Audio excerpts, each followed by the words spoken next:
Every behavior that we do to reduce uncertainty.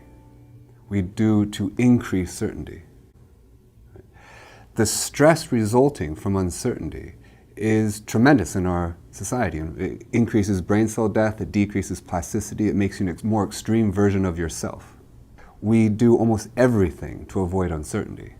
And yet the irony is that that's the only place we can go if we're ever going to see differently. And that's why creativity, seeing differently, always begins in the same way. It begins with a question. It begins with not knowing. It begins with a why. It begins with a what if. And I should also say that these assumptions are essential for your survival. Every time you take a step, your brain has hundreds of assumptions.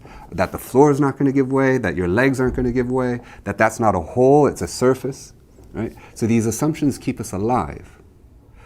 But they can also get in the way, because what was once useful may no longer be useful. So your brain evolved to evolve. It's adapted to adapt. Right? So a deep question is, how is it possible to ever see differently if everything you see is a reflex grounded in your history of assumptions? Our assumptions and the process of vision is both our constraint and our savior at the same time. Right? Because our brain evolved to take what is meaningless and make it meaningful. If you're not sure that was a predator, it was too late. Right? So your brain evolved to take this meaningless data and make meaning from it, and that's the process of creating perception. And then we hold on to those assumptions. They create attractor states in your brain, right? And they become very stable.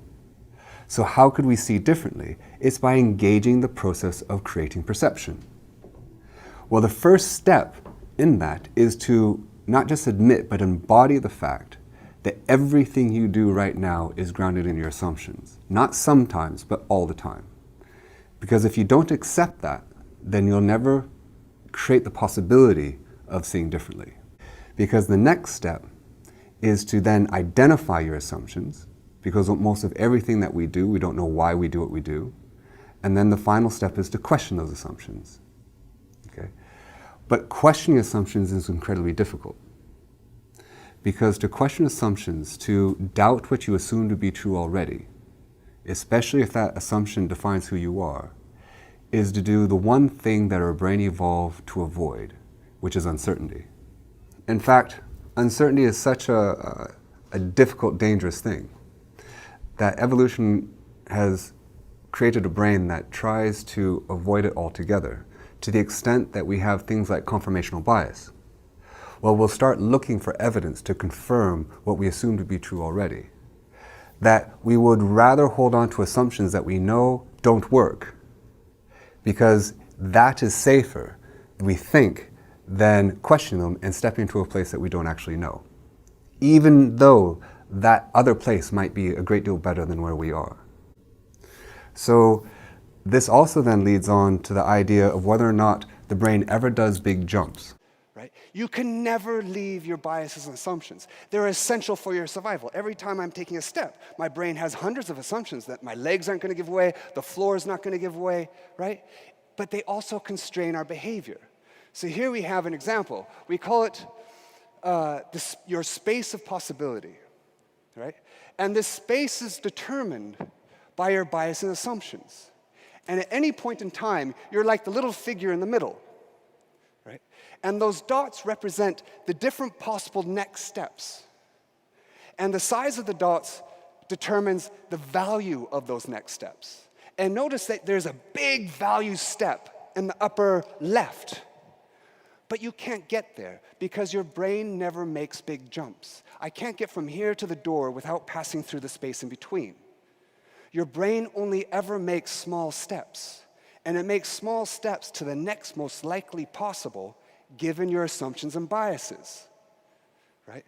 But what might be possible for you is different from what might be possible from someone else because they have a different set of biases and assumptions. We all have our own unique space of possibility, which is why we all make sense to ourselves, just not other people, right? So as you make a step, you just choose the next most likely possible, even though it's a less good idea. Not because you're an idiot, it's because you can't see those other ideas around you. So often when you're in conflict with someone, it's not because they disagree with you, it's they can't even see what you're seeing. And what's more, your assumptions don't just stay inside your head, right? These aren't just private to you. You project them out into the world. This screen is not blue, right? The perception couldn't be closer to you. Light exists, it's just not colored. The color is a function of your brain. You are literally coloring that screen. You're projecting the color onto it. The perception is inside here, not in the world. And what's true for color is true for more complex perceptions. So here we have two triangles and a circle, right? Completely meaningless shapes until I put them into motion. And now you're going to project a meaning onto these shapes. You hate one of those triangles, right? You're feeling bad for the other one. You're worried for the circle, right? This is a horror film.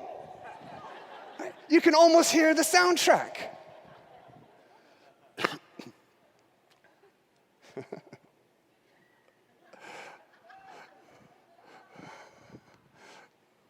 And we're going to stop it there.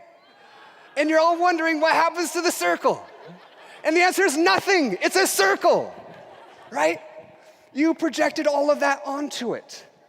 But what's true for color and shapes is also true for other people, right? Other people are just the sources of meaningless information. Everything I'm saying to you right now is literally meaningless, right? You're creating the meaning and projecting it onto me. Because while you can measure the what of a person, the where of a person, the when of a person, you can never measure their why, because you have no access to what's inside their head. So you project a meaning onto them. You color other people. Every personality that you've ever perceived is literally inside you, projected outward. You are a massive group within. And when you connect with someone, it's because your projected meaning of them happens to coincide with their projected meaning of themselves, right? So to understand another person is to actually understand not what they're doing, but why they're doing it.